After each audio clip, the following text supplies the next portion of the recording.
What are we fighting for?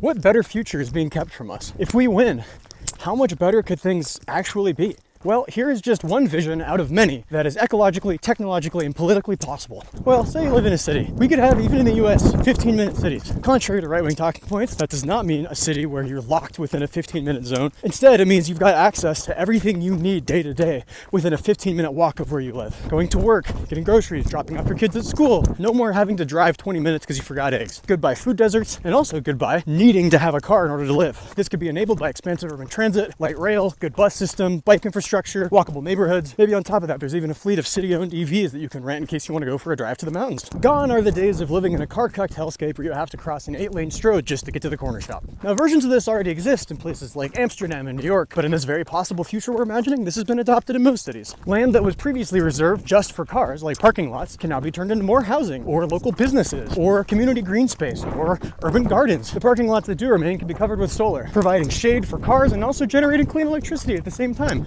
France is already doing this. If you live in a newer apartment, maybe it's been designed or retrofitted to meet passive house design standards, so that the very design of the building passively regulates the temperature, so you're not constantly cranking up the AC or heat. Maybe the building itself is even made out of materials more sustainable than steel and concrete, like mass timber. So we're using sustainable forestry practices in sequestering carbon in the very foundation of the building itself. As you walk through your neighborhood on the way to your local third place, the streets could be lined with trees that reduce the urban heat island effect, keeping it a little bit cooler during those heat waves that we're still going to have, while also cleaning the air and providing the mental health benefits of being around nature. Hell, maybe in parks there's native fruit trees, providing some free food and also becoming part of the city's culture when everybody inevitably rushes out when the season starts to go pick them as fast as they can. Maybe that native fruit even becomes part of the city's iconography at some point. This is one way it might look to design cities not just for sustainability, but for community, building community, nourishing community. And if we make these cities desirable and effortlessly livable enough, and if we build enough affordable housing at the same time, then maybe people start to move into the cities. We can stop constantly sprawling out so much and maybe start to rewild some of that land. Pull up some old fences, some unused roads, start to open up migration corridors, mend the bisected and fractured lands and the ecosystem that depends on it. By making our cities better for people, we can make the rest of the land better for everything else. The point here is not to say that this is the way the future will be,